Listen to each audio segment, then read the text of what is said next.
Okay, guys, we just finished recording this live stream podcast. So could you please and watch all the way to the end?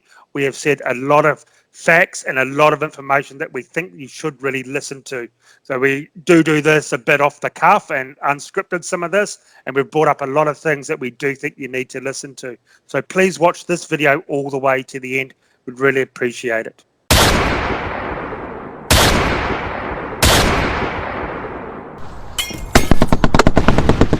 G'day guys, Aaron here from Shooting Stuff Australia, and I'm joined from Jason from AHP. So before we hook into this, I just want to say I hope all of you are extremely well and not sick, and you're taking care of your friends and family. Remember, it's going to be stressful times coming up. A lot of people are losing their jobs, so if you need someone to talk to, we're always here to listen. So feel free to message Jason or me, and I just hope you are looking after people. It doesn't take much to give an elderly neighbour or a friend a phone call every couple of days for 5 minutes and just ask them if they're okay. A phone call goes a long way, and people do take notice of that, and will always remember that. Remember, in these hard times, don't be selfish. It's not all about you. It's about working together as a community and a family and making sure everyone around you is safe and well and looked after. So, Jason, how has your week been, and what have you been up to?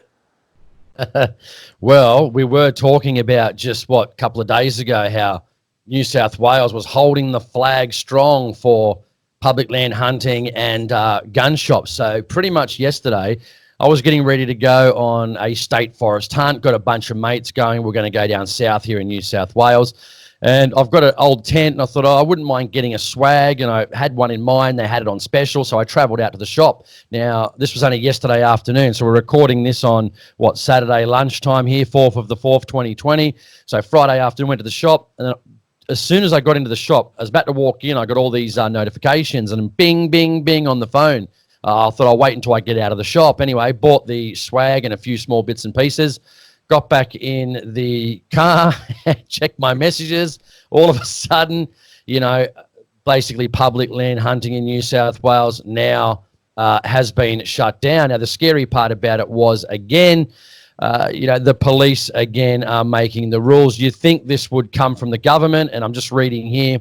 New South Wales DPI hunting. Based on advice from New South Wales Police Force this afternoon, all hunting in state forest will be suspended from midnight Monday, April 6, 2020. This will include an immediate suspension of all hunting bookings and cancellation of all current and future written permissions from midnight on Monday, April 6. Of course, they say this is an additional measure to halt the spread of COVID-19, the coronavirus. So we all know this is crap, man. We all know this is just another attack on gun owners. And tell us what you think, because you've been seeing up there photos being sent through to you of people in their hundreds gathering together in Queensland. Yes, I just got sent through this morning. Just put a post up on lunchtime Saturday from a viewer about he was out at Redcliffe, which is just out of Brisbane. He said there were hundreds of people in the park, big groups of them, people fishing and big groups off bridges and all that sort of stuff. And I saw it yesterday at Bunnings. I had to go down for work because I finally got 2 days worth of work, first work in 4 weeks. And I couldn't believe it, dude. The amount of people shoulder to shoulder at Bunnings Warehouse. For the overseas viewers, Bunnings is like a Home Depot. It's the big hardware stores. And they had signs saying only 4 people in each aisle. So you look down an aisle, there's 20 people, 10 people, 15 people, all shoulder to shoulder, leaning over each other. A complete joke. So once again, this reinforces what we've been saying. This is a singled out attack on gun shops. No questions asked. If like the gun shop I go to Browns Plains, they were very, very strict in the quarantine. 5 people in the shop at one time, or 4 people, must use hand sanitizer. They supplied it. And one person leaves, one person goes in. So they were doing the right thing. You go 5 minutes around the corner, not even 5 minutes, there's Bunnings with hundreds of people. The counters yesterday, the checkout counter, was shoulder to shoulder. So the whole thing is just taking the piss out of this quarantining. It's not working here in Brisbane. I saw it on construction sites as I was driving through the CBD today. Thousands of people going to work in the CBD. So either close everything or let everything open. That's just my view. And on another note, as you know as well, hunting in Queensland has been knocked on its head as well. They've said we don't want to see anyone travelling out hunting. You must stay in your local area and preferably in your own home. So like I can only have one visitor in Queensland as well to your home at any one time. Yeah. So I had to cancel my trip. I've been trying to go on a trip for almost 2 years now with my eye surgeries and that. Had to be getting knocked back all the time. And finally, a friend of me are going to go out to a big station, hundreds of thousands of acres. We'll be the only people there. And we can't go. We're going for like up to a 2-week holiday, leaving this week, all cancelled. Yeah. And we said before, and there wasn't very many. We probably had a couple. I think, Aaron, if I'm correct, you sort of monitor the comments more than me. But we had people initially when we started making these videos, probably just before the virus started. It was maybe 1 or 2 comments out of 100, saying we're against the police and all this sort of stuff. But we've noticed 3 weeks later now, with all the things that are coming out and how the police has a huge hand in shutting down the hunting sports and also the gun shops and shooting sports and ranges, where they're now starting to see that the police are not on the side of shooters. And as you've noticed, and I spoke to you this morning when we were talking about it, all those comments have stopped now. We're not receiving those comments anymore because people are now seeing that, the heavy-handed tactics from police, and it's exactly right on what we're saying. And even when that one I just read you out about the DPI hunting in New South Wales, again, you'd think that would come from the Premier, from the cabinet of the Premier, not we've consulted with police and we're going to now shut down state forests. That's not how it works, man. It must go to the police minister or the commissioner first, commissioner to the police minister to the cabinet of the Berejiklian government here in New South Wales, and then they would then consult with the DPI, not police getting their noses in the trough again and trying to, cross-platform to another organisation and tell them what to do. I mean, surely that's got to be illegal to influence what another organisation does. It has to be. I just can't imagine it. Well, I thought it was illegal for the police to influence laws or policy. I just thought it was not allowed to do it. I thought that was against the law. They're there to enforce the law once it's been made, not try and influence it or try and make their own laws. Yeah. That's always been my understanding. And that's direct from the DPI, from consultation with New South Wales Police. Again, like there's hundreds and hundreds of people on trains, thousands on trains every day, thousands gathering. Yet I can't go on my, deer hunting. I already had my ruined holiday down in Malakuta. I got stuck in the bushfires. Then my favourite forest that I go to is 99.9% gone. Can't hunt there anymore because it's been gutted by fire. So they ruined my holiday. They ruined my forest that I like to go to. And now they're ruining my hunting trip on the Easter long weekend. So we've just noticed those comments stop because I think people now are really starting to see that what we're saying was just the truth all along, and it's taken this virus to really bring it out and really show what the government is all about, that they don't care, mate, one iota about any of us, shooters, hunters, gun shops, organisations or political parties. They're just taking the piss out of all of us, man. They don't care. Advocacy, and I've totally changed up my mind since doing the podcast from before. And if I can, I wanted to read something I put out. This has been sort of 10 years in the making, if I can. And so I wrote here, I said, I think the average shooter and hunter has realised several things over the last couple of weeks since this virus hysteria has developed and gun owners, hunters and business in the gun industry have been attacked. Writing to our politicians and calling their officers does absolutely nothing. Pro-gun political advocacy does nothing. Organisational advocacy does nothing. Shooters are worse off now than they were in 1996 after the NFA was put in, even though now we have more representation than ever.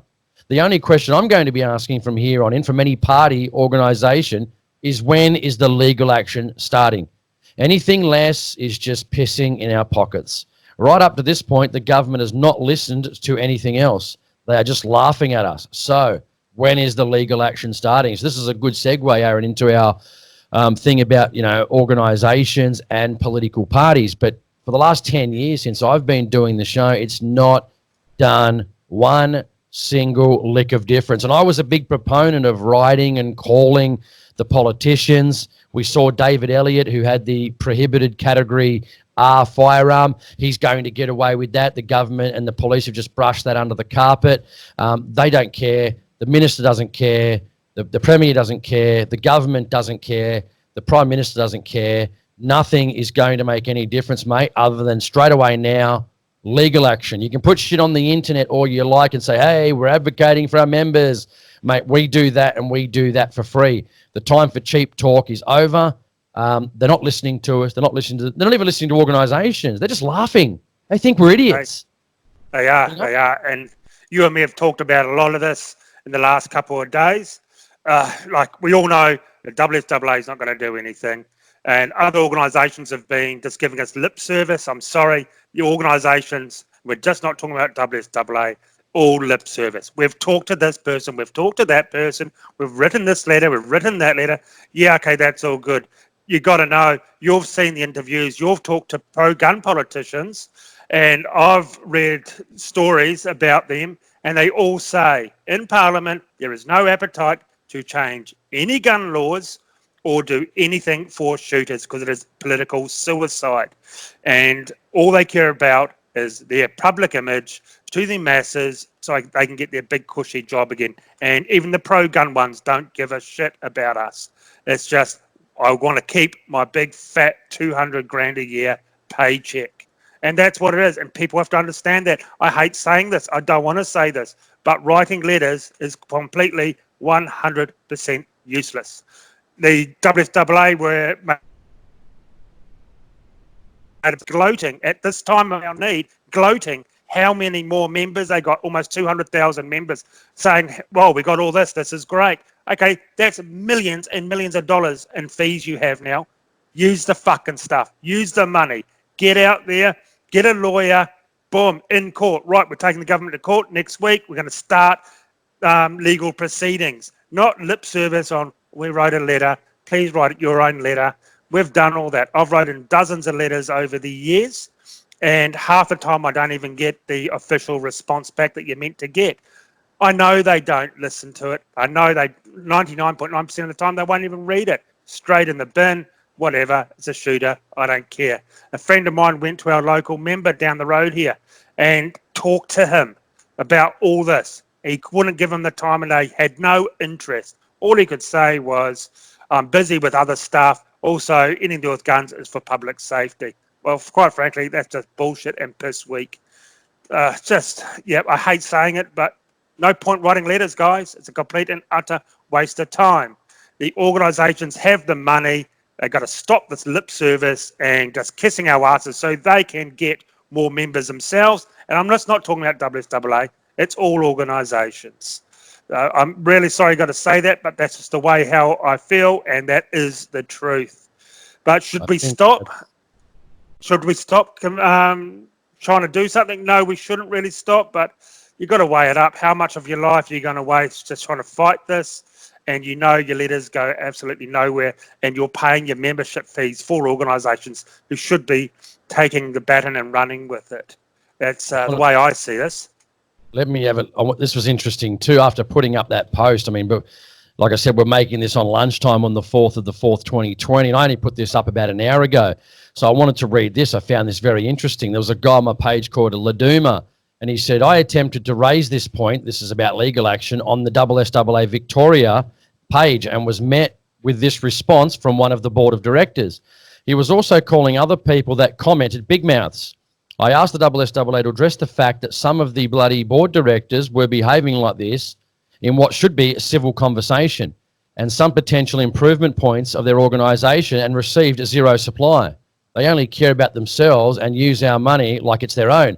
So I said, okay, well, let's see what he actually had to say. So this is what he sent me, the screenshot of several things. And he said on their page, is this money we all put into our membership fees being put towards an actual legal challenge to some of the continued encroachment on our industry, or is it just more advocacy? And as we just said, we know advocacy doesn't do anything, because from what I can see, every time a change is made to the industry, it is a negative one for shooters. I'm not the only one noticing this tide either. It honestly seems like the WSAA is asleep at the wheel sometimes. So Bill Campbell, one of their board of directors, Do you really understand what it would cost to mount such a challenge and how long it would run in the courts for?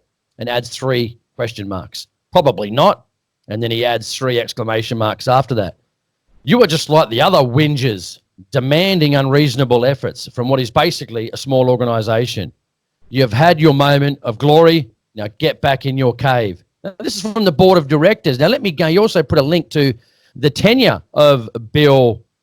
What was his name? Sorry, the board of directors. I'll go to get his name here. Bill Campbell. So I've got a picture of him now. This looks to be from their website. Bill Campbell. Bill is an avid pistol shooter. I'll go down to the main parts though.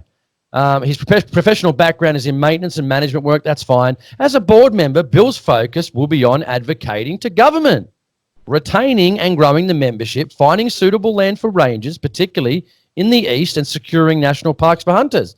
That's fine. So why all of a sudden, if he's there to advocating to government, is he now saying to this particular person on the bottom here, you've had your time in the sun, now get back in your cave? This is how they treat members. Yeah, absolutely disgusting. I just got to say, I'm so glad I've broken free from the organisations and gone and joined a small independent club that has nothing to do with these couple of big organisations. So it is a weight off your shoulder, and that's what I recommend to everyone. Asks me, who should I join, SSAA or Shooters Union? And I say, well, I don't think you should join either. I think you should just join, find a small independent club, do a Google search, and you'll find a club. You'll find they're a lot more gun friendly, and they're a lot more focused on helping that club out and helping its members out. Like I did a Google search and I found half a dozen in my immediate area, and I live out in the sticks. And within half an hour, I've got several clubs. So just do a Google search, guys, if you want to break free from the organisations, basically forking out your money for nothing. Now, that is another thing I got is this morning, actually. Victoria, they've banned hunting trips. That's gone as well. So, and also I sent a message to the National Shooting Council because they're a very small organisation, a fraction of what the other 2 organisations are, but they're actually physically going to be taking the authorities down there to court on these gun shop closures. So I think they only have 8,000 members, and they've said we're going to VCAT or courts down there in Victoria, and we actually are going to sue them, which is fantastic. So if a small little organisation down in Victoria can do it, why can't a big multinational, well, not multinational, but interstate organisation do it? Why? Why can't they? They got all the money. This bloke obviously wouldn't have a hell of a lot of money to do it, but he's taking the lead and doing it himself. I contacted him just to double check on all these facts because I've seen a lot of posts about it. But as of filming this, I haven't received a message back from him. So we're just taking it on what has been said and what he said on his pages. So I think that is fantastic if it all goes through. And I want to know, why can't the extremely wealthy ones do this, the organisations? Yeah. I wanted to mention too as well, we've been talking about this one for a while. We've sort of held off on this particular issue just because we wanted to have the actual documentation. Now, just a small, Aaron knows probably more about this one than I do because he's spoken to the respective people, but there was a Supreme Court hearing Aaron, probably a couple of months ago where Yes. the Baldwins, they're a husband and wife couple, took the SSAA Queensland to court about their membership and being put into the branch Q99. Now, Q99 is as Aaron's called it before, is the gulag. That's where they put you when they want to shut you up, when they don't want you to have, you basically got no power until they decide what to do with your membership, which is generally terminate you. So finally, we've got the documents from the Justice Jean Dalton, Supreme Court, Brisbane, 26th of November, 2019. So again, this is the Baldwins, husband and wife versus Queensland. Now, now these aren't our words, guys, so we can't get in trouble for this because this is straight from the Supreme Court judge. She says, this raises 2 problems. One, that is the state association was knowingly not complying with its own constitution, and that it did not just affect these applicants. That was the way the association always behaved. Then it says, and I think is a matter of concern that it deliberately does not comply with its constitution, not just in this case, but always. Now, I won't mention the person because it's not in the documentation, so I won't, but this refers to a female that works for the SSAA. It says she admitted that that she knew he was entitled to the Constitution, meaning the Baldwins, or at least a copy of the Constitution. But she deliberately set out not to let him have it because she had formed the view that he was not sociable, rude, and aggressive.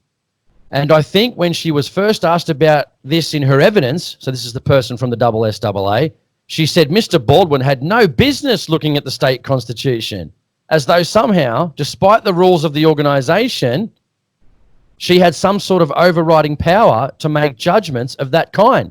And then to finish off on point 45, and from what she said, I do not think she is the only person within the state organisation to have this kind of attitude. I draw this implication from the way she explained the non-compliance with the termination procedure. That's obviously to terminate the Baldwins. That is, it is the way the association has always done things. So it seems to me that there is some type of ingrained culture of not complying with its own constitution. So that is the first of the factors that influence me to interfere into this matter. So again, mate, absolutely damning of Justice Jean Dalton of the Supreme Court against the SSAA Queensland. I mean, not following its own constitution. And this is legal documents we have right in front of us now that I'm reading off. I mean, so if their own organisation won't even follow its own constitution and think it can do whatever it likes, what chance have we got them to advocate for our interests when they can't even follow their own constitution? Exactly. And all that money they wasted on fighting their own members, it's not cheap to go to Supreme Court. I've heard figures from $350,000 to $650,000 they spent on their court cases fighting their own members. Now, that would have put up one hell of a fight here in Queensland to get back our gun shops and our rights. And that would have been amazing. But no, let's fight our members over bullshit. I mean, can you believe? That's ridiculous. Yeah. For whatever, how much it was in the hundreds of thousands of dollars anyway, right? Fighting their own members. And then you've got the Victorian Board of Director, Bill Campbell, saying, well, it's going to cost too much, this, that, and the other. Get back into your hole, basically. Instead of fighting it, why not spend that hundreds of thousands of dollars? I mean, at the end of the day, I guess the Baldwins did take SSAA to court. But what they should have done was called them and said, listen, we're going to take you out of Q99. We're going to give you your membership back. That's the end of it. And that would have solved the situation. I'm sure the Baldwins, I mean, I can't believe that. I feel sorry for them. It's like, I would never have spent I think they spent over $100,000 of their own money fighting a $50 membership. But I guess for them, it was about principle. And, sometimes you've got to have principles in your life, I'm not saying they're innocent either in any situation. I don't really know the full situation. But what I do know is that the Justice Dalton was damning of the SSAA Queensland and the way they run their... So again, it's not our words, guys. We're not saying anything. It's right here in black and white. If anyone wants to see it, email me. I'm happy to send it to you. Well, I've heard from and read other comments that this could be the beginning of SSAA actually getting looked into by the courts. That's what I've heard. I don't know if it's true. I'm not going to say that as a statement, but that's what I've read on a few different pages and comments, because the stuff that was exposed in that court case did not look good for the SSAA at all. So let's just hope, from my view, the SSAA just need to be cleaned out. All the old guys who just as a big old boys club, have to all go new blood in, fresh blood that wants to fight for shooters. So there is a couple of questions I've been receiving as well, Jason. One about all this been happening. One is a few people have messaged me saying, with all this hunting being banned, can I hunt on my own land? Well, I would say yes. I don't think they can stop you shooting if you live on your property at all. Of course you can in your own property because you're not traveling anywhere. Another thing is, what can I buy from gun shops? Well, I'm just going to be talking about Queensland because this is all what I know. You can still go into the gun shops and buy everything apart from primers, powder, ammunition, and guns. So it's pretty much just those you can't buy. Sorry? Yeah. The stuff, the stuff that actually you need to go with your guns. So unfortunately, you can't do that, but you can go and buy accessories. And if you do want to go into your gun shop and buy a gun and ammunition, from what I'm told, you can do that, but it just has to be stored. And when this mess is all sorted out, you can go and pick it up. In some ways, that is a good idea to support your local shop because these guys are doing it tough. I've seen it firsthand, and I know a gun shop owner, and they are doing it very tough. Like, they've had to lay off their staff and just one person in the shop. But you can buy it and wait till it's all over, and you're going to beat the inevitable big price rise coming on everything. That's one way you can do it. But then again, who has a disposable income right now? I know I don't. I've had 2 days work in 4 weeks. My mortgage doesn't stop. Yeah. So, I mean, at the end of the day, you know, what do we do from here? Like the advocacy, we just know advocacy doesn't work. You can write all the letters you want in the world. We can write all the letters in the world. You know, we've had probably as much representation in the last probably couple of years, last 20 years, than we've had even before 1996 and the gun laws were changed. So advocacy, we know, just doesn't work. The government doesn't listen. They don't care. The only way forward is to start legal actions. We might lose a lot of the time. That's just how it is. But if the government knows that on every gun ban, right, and don't forget, even though the government's got endless amounts of resources, do you think they're going to want to be fighting every time a gun law happens, going to court?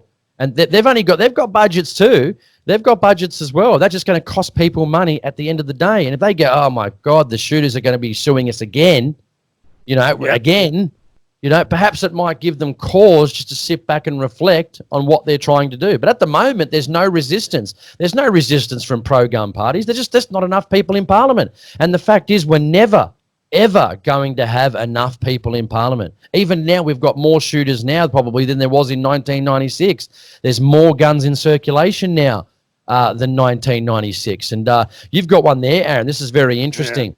Yeah. I didn't mind Pauline Hanson before. I thought she was okay. I think she's an Aussie battler. I do like her views on some things, obviously not her views on guns. We know a couple of years ago she was swindled by a fake pro-gun person from Al Jazeera, which was a TV network station. She was there with her Steve Dixon and James Ashby, her right-hand man, he's like a producer, what would you call it, senior advisor. And basically, she just threw shooters under the bus saying, well, we weren't trying to deal with the NRA. Well, it was clear they were, which I was happy with. Fantastic. Yeah. All shooters were happy. She backed down. She started crying. Oh, I don't want to change anything to gun laws. We're never going to change anything. So guess who got scapegoated? Shooters. So what's this one you've got here, Aaron? And you sent it over to me because I wanted to have a look at it just to see the context. And, what couple of parts that are good. The main part of it is bad, but you can read it if you'd like. Well, I won't read the whole thing. It's basically just say she's condemning the closing of gun shops here in Queensland. Jobs are going to be lost. It was a targeted thing on legal shooters. To me, and it just goes on along those sort of things. And she says we need to get these shops open straight away, pretty much. So that's just the gist of it. You can go on our pages and read it. I put it up on my page. I think Jason's putting it up on his page. I'll have it on the screen here as well, maybe. To me, not good enough. I'm sorry, you've done your dash. And one of the things we're going to talk about is what political parties are doing. And that is sweet fuck all. I'm sorry. I get asked this all the time. Who do you vote for the pro-gun parties? Well, I don't. I'm sorry. If you are not willing to say, I want the NFA gone, I want John Howard's gun laws gone, I want semi-autos back, I want to start making some action, and I'm going to push for this to happen. If you're not going to say that, not interested. I will not vote for you. I will not vote for Fisher and Shooters. I think they're just completely useless. I won't vote for Pauline Hanson. I won't vote for a lot of people, the Nationals. I won't vote for anyone that just will not actually take the front foot and start fighting properly for us. Not just telling us, but actually do something. And not just trying to protect their own jobs to the masses of the people out there and just appeasing everyone. I'm sorry, I'm over it. I don't care. If you're not going to do that. I think people are pretty over it, man. This has brought out a lot of stuff, but I wanted to read one part now. She put out this, media release on the 3rd of April, 2020. And she talks about Dear Premier, and some of it's good. She goes, the ban also prevents the repair of firearms and gunsmithing work, the completion of orders, sales and lay-bys, things like that, the storage of guns for customers and those sort of things, which is obviously reasonable stuff. If you got a gun seized, you can't take it to a gun shop. Where on earth do you take it? But the main part of it was here where she had to throw the boot in again, even though she was over there dealing with the NRA. Unlike the United States, Australia cannot walk in off the street and buy a gun for the protection of their family. And I'm thinking to myself, is that a good thing or is that a bad thing? Because the way she's put it here in context. But the more and more I read it, she's actually putting shit on America and says, well, you can't go in and just buy a gun off the street to defend your family. I mean, heaven forbid somebody wants to defend their family. And why did she need to add that bit of information, especially when her party was over there, got caught red-handed with the NRA, which is fantastic. I hope she was talking with the NRA. But instead of going, yeah, we were talking to the NRA, we're getting lobbying techniques, we are advocating for shooters who do the right thing. No, she just buckled. And now in this media release, instead of saying the right thing, leaving that out entirely, unlike the United States, Australians cannot walk on the street and buy a gun to protection of their family. Like it's a bad thing. Heaven forbid. You want to defend your family. I mean, honestly, Pauline, wake up to yourself. Wake up to yourself. You're not here representing shooters. You're not representing me. Don't fluff around the edges. All these political parties, all of them, even the pro-gun ones, just fluff around the edges. They're not interested in helping us. They might try their best and they advocate and they waffle on in Parliament. They sit there on 180 grand a year waffling on about how the government's bad. But, mate, from 1996 to today, there's nothing. We've not changed one single thing of the NFA, mate. We haven't even got suppressors. I mean, let's go the minor stuff if we start. Self-defense with a pepper spray or taser, things like that. What about suppressors? What about get rid of appearance laws? What about mandatory attendances? There's just a few basic things. We can't even get that. So political advocacy and writing to your members and pro-gun politicians, I'm sorry, guys. If you look to your heart, you just know it's true. If you've lived, me and Aaron's a bit older than me. He's getting a bit of the grey hair. I'm getting a bit of the grey hair too, but I'm 30. I'm 39 in a week and a half. And, mate, I've been doing this for 20 years. I've been doing the podcast for 10 years. Not one change. Constant. And I've interviewed heaps of people. I've given up on interviewing pro-gun politicians because it just doesn't work. Like they can advocate as much as they want, but it's never going to change the fact. The only thing is to start putting pressure in a legal capacity. All the rest of it, forget it. The time's up, mate. Me and Aaron have had it up to our eyeballs, man, of just the promises and advocacy. Yeah, advocacy's good, but you know full well it doesn't achieve a single iota of anything. And one thing, I only had one thing before you go on. If they did do some some legal advocacy, because I think that was the threat in the Northern Territory with the Savage A22R, that appears to have worked. They said, we're going to court. And all of a sudden, a couple of weeks later, I'm not saying that was entirely the issue, but they were going to go to court on that. I think there was a bunch of the dealers getting together, possibly CIFA, maybe some of the importers. And guess what happened? At this stage, this could change tomorrow, like anything in this industry, but it looks like it was knocked on the head. So let's get the money together. If shooters have got to put into their pocket, and we've got to create one single fund, to everyone to access, and we all start fighting these gun bans, perhaps the government just might think twice before doing this stuff to us. Yeah, about the thing in the NT, what I got back, it was all CIFA and the importer NIA. And when the guys went to court, the gun owners, they were actually told by the police, this has already been sorted out behind closed doors, and it's all pretty much going to be knocked on the head before they got into court. But they just had to go to court for the day, just for to go through the motions. But they were told before that was all sorted out by a third party already. And I was told it was CIFA and NIA lawyers. That's what I was told. I don't know if that's true, but that's I've heard that from a few sources now. Yeah. And another thing, let me say one more thing, and don't forget too, if there wasn't some type of legal intention of us to move forward, they just would have banned the gun. They already put out the notice to say that you got to hand it in within, what was it? And then people were out there, even organisations were out there, they were crowing and saying, well, because I think you had to hand it in immediately. No, I think they extended it to 30 days to 90 days. Yeah. Because people kicked up a huge stink, and the gun owners actually went and put in legal documents to fight this in court themselves. And people were saying that was a win. They were saying, we've got an extension of 30 to 90 days. I mean, how is that a win? That's not a win at all. That's just extending the pain, it's like extending your death sentence, basically. Yeah, I get to live for 3 months. Thank you. Yeah. Now we got of course, the M26 down in Victoria. I think we're going to have to talk about that in another video. There's some more stuff coming through about that. But just end this on a lighter note, guys. I get asked a lot, why don't I become a politician? Or Jason as well, because we don't put up with bullshit. We don't talk bullshit to you, and we say how it is. And no one else out there is doing it. And we got a message this week. Love your show, guys. Love the new format. Love these one-on-one talks that we're doing now. You're the only people out there doing this. So that's a really nice comment. And thank you to Tom for saying that. But where I get asked a lot, and I know you do as well, why don't you guys become politicians? Well, there's a simple answer to that. A, I've got morals. And I'm not a scumbag. And I cannot sit here and blatantly lie to people's faces. So I actually have morals for a start, so that counts me out for being a politician. And I actually have some self-respect for myself, so I could definitely not become a politician. So that's the answer in short. I couldn't think of anything worse than being a sleazy little politician myself.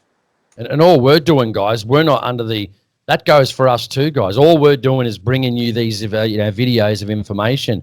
We can't make a difference either, guys. We don't have the money. We're the guys that are working full time. Yeah, we try and advocate. We're basically doing the same thing these organisations and pro-gun parties are doing, just posting on Facebook, Twitter, Instagram and stuff like that. But me and Aaron under no situation that we think somehow we're changing the world, because we're not. We're just one of those people that are advocating, and that's not going to change anything either. But at the end of the day, the organisations and these other political parties, the ones that have actually got some money to do something, and probably more so the organisations, because they're bringing in money each, with new memberships and stuff like that. They're the ones that can actually do something because they've got the money. But there's no legal action. So I'm actually going to be emailing a couple of these large organisations over the next probably week and a half and their presidents and finding out, right, when's the legal action starting? Right, enough's enough. No waffle. Stop waffling to us. Stop crapping on Facebook. When's the legal action starting? And if so, how and when and what are you going to be doing? Who have you employed? I think we should be having the organisations, even if it's at a, let's say, importer level like CIFA with the big organizations, we have maybe 1 to 2 full-time lawyers on retainer constantly fighting these bans, mate, constantly fighting. And then we pick up those cases where we think we might be able to help someone. So maybe it's a shooter with a really bad case, that something like Brad Towner, for an example, or with the gel blasters. Could be anything. Something where we think that'll be a good case to fight. We throw resources behind it. But mainly their job would be to look at stopping gun bans. Perfect time would be right now when the gun shops are closing. They work around the country. They sort the legislation out. They immediately put injunctions in place, or whatever the terminology. I'm not a lawyer, right? But let's get it started. Bang. Monday morning, we're filing papers for whatever we need to do to either stop this or proceed to court. End of story. End of story every time without fail. Gun shops closed. Court. My hunting in New South Wales and your hunting in New South Wales. Court. Can't hunt in Queensland or whatever the case may be, but obviously you haven't got public land, so you can still hunt on your own private land. Victorian public land hunting. You can't travel to that private land, though. That's right. Depends, unless you live on the private land. So if you can't get there, then bang, court for that in Queensland. Court for the gun shops in Queensland. Court for the gun shops in Western Australia. Court for the gun shops in Victoria, and court for hunting in Victoria as well. So bang. But they'll be busy people. 2 lawyers on retainer. Bang. Get into it. Let's start running amok and getting some things sorted, because, even I'm looking at it's on my screen now, this, write-up from Pauline Hanson. Yeah, it sounds good. And thanks, Pauline, for somewhat advocating for my interest, but they're not going to listen to Pauline Hanson either. She just doesn't have enough people in Parliament. None of the pro-gun parties do, and they never will. We're not, unless we get to the numbers of, say, maybe 30, 40 to 50% of the population that are shooters. And even then, all of them aren't going to vote for pro-gun parties anyway. So it's a lost cause. We've seen that over 20 years. I know people would say, no, you got to. I vote for him. I know Aaron probably says he doesn't vote for him. I still vote for him, but I'm only one person. And it's not going to make a difference anyway. Even if I do vote for them, I just give them the vote because I'm thinking, well, who else is there? I'm not going to vote Liberal or Labor or the Greens or anyone else. I'm going to try at least vote for a person that's hopefully out there advocating for me. But again, mate, I've been doing that for 10 years on the show. And, mate, I've not made a difference either. I used to tell people to write to politicians, get in there. And, yeah, I guess to a point, you think it feels good and all that, but, mate, they don't listen. And nothing's going to happen. And we're never going to have enough people in Parliament. That's just a sad reality. So our only option is the big organisations at the big end of town with the big wads of cash. i.e. double SAA, mate, you've got to start throwing that cash around. That's what the members want. Yeah, exactly. And it's just not WSAA. There's other organisations out there that can be doing a lot more. To me, I just see them saying all this stuff. Oh, we're going to do this. We've written this letter. Oh, we've sent this letter off. To me, that's just, oh, come and join our organisation. Look what we're doing. You're not really doing anything. You're writing letters. That's it. I'm sorry, letters don't get our guns back. And it's been proven time and time again. And I'm happy to hear if someone says, Aaron, you know, like a word joining this organisation or join this one or whichever one you're like to be a part of, fine. Mate, email me, australianhuntingpodcast@gmail.com. Find us on the Facebook. All the links are in the description. Send me the links as to those organisations that you support. Happy to support them. Just send us the links to the emails or the paperwork or documentation or their links even just of media outlets where they're suing and they're taking it to court. Happy to receive it, and we're happy to report on it if that's the case. But we're just not seeing it. It's been a week now since we've had all these gun bans, a week and a half since it started in WA, and we've not had one filing of any paperwork to start suing anybody. Why? Yeah. Look I've got links on my page. The NRA has already sued California. They're in the process now of suing New York City and Cuomo in New York City for shutting down gun shops as an essential service and trying to keep gun shops open. Mate, they've already, bang, straight in, documentation, filed. No questions asked. You know, and what do we do? Oh, we can't bite the hands that feeds us. We need that fat NFA cash cow, National Firearms Agreement money, you know? Yep, that's all it is, yeah. That's all it is. I'm sorry. The organisations, in my view, it is a cash cow. I've said that many times, and a lot of people never really believed us or liked what we were saying. But now I think people are turning around and starting to take listen to what you and me have been saying for a few years now, and get back on the voting. I won't vote these fake pro-gun parties for them. I'm not going to reward them for feeding me bullshit. I just won't do it. So it's just that simple. And we wish we were, you know, out there, mate. Oh, me and Aaron so wish I could be like, you know, fist pumping from the rooftops of our home, screaming that these organisations are kicking ass. Oh, we'd love to do that. Oh, man, would I love to. Wouldn't you like to wake up one day and say, oh, you know, all shooters have gotten suppressors because we know they're not an issue, and most other countries use suppressors, New Zealand, England, for example, a fair amount of Europe and stuff like that. We'd love to be doing that. But they're just full of shit, these people. They're just, oh, we're advocating for your interest. No, the government just laughs at you. They don't take you seriously. We've just seen that with all these gun closures. If this now is not enough, this virus, if you haven't woken up by now, you're never going to wake up, man. You're never, ever going to wake up if you don't see what's happening now. It's time to wake the fuck up, start getting political, and start demanding that your membership of your organisation takes these people to court, whether that's SAA, other organisations out there, whatever it may be.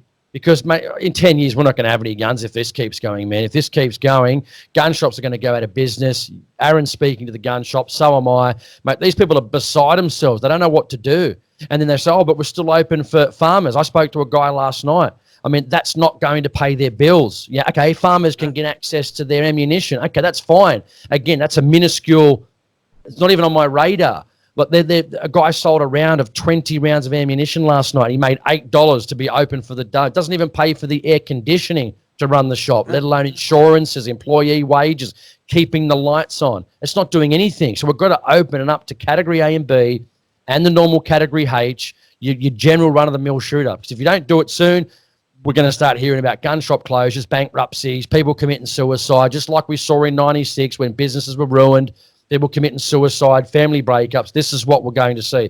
And if that's what you want to see, yeah, let the organisation sit on their ass, do nothing, and we're going to start seeing suicides of our farmers, our people that are running businesses, gun shops, anything to do with shooting related, because they can't do any work because they've got no money. So that's what you want to see. Sit on your ass, sit on your hands, organisations, and do nothing, and that's what you'll start seeing. Yep, exactly. And I hate to say it, I got another message this morning, and the one or two gun shops in ACT, which is the Australian capital city here, may be getting closed as well. They haven't been confirmed, but they could be getting closed. So there's another video we're probably, unfortunately, going to have to make. It has, we can go on about this forever. Everyone knows our views, and we're sorry if we upset some people, but this is just the plain truth. I know a lot of people don't want to hear this. I don't want to hear this.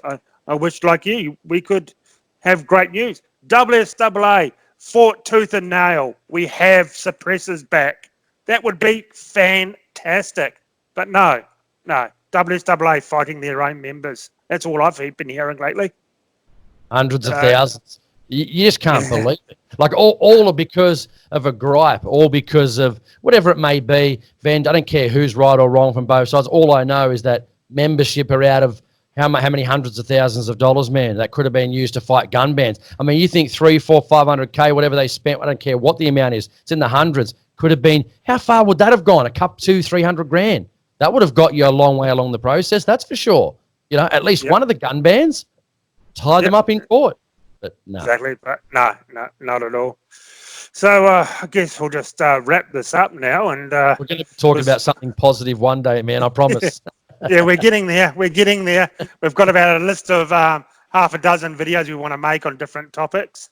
But guys, if you could go hit the subscribe button and the notification bell on this video, share this video, because these are the sort of videos we have to share and get out to people. Also, you can find us on all our social networking mediums, and Jason's the same. Jason has a very good YouTube channel as well. He makes great hunting videos and just general four-wheel driving videos as well.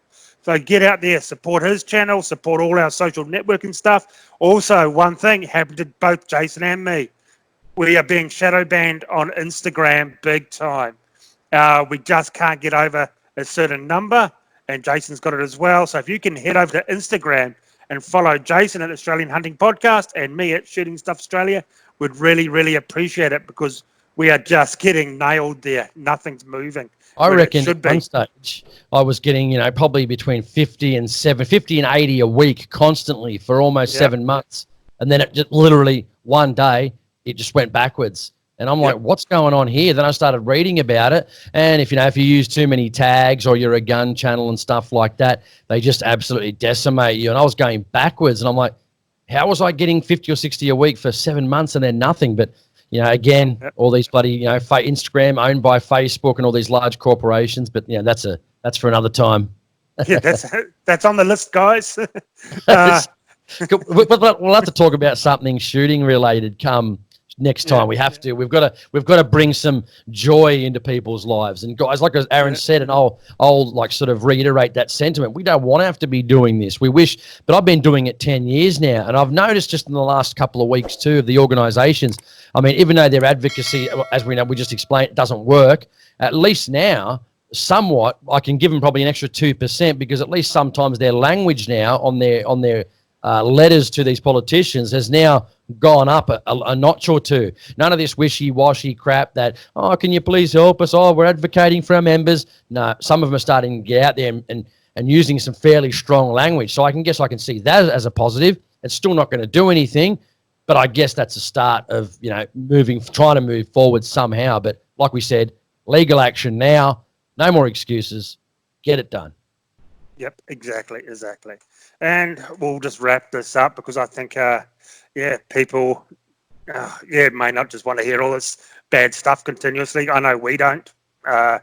So, guys, can you just be safe out there and try not to get this plague, and look after your friends and family? That's the most important thing out of all this. Another thing we did bring up, I know this is the end of the video, so hopefully someone's still watching it, is that you've noticed we're not ramming our Patreons down your throat.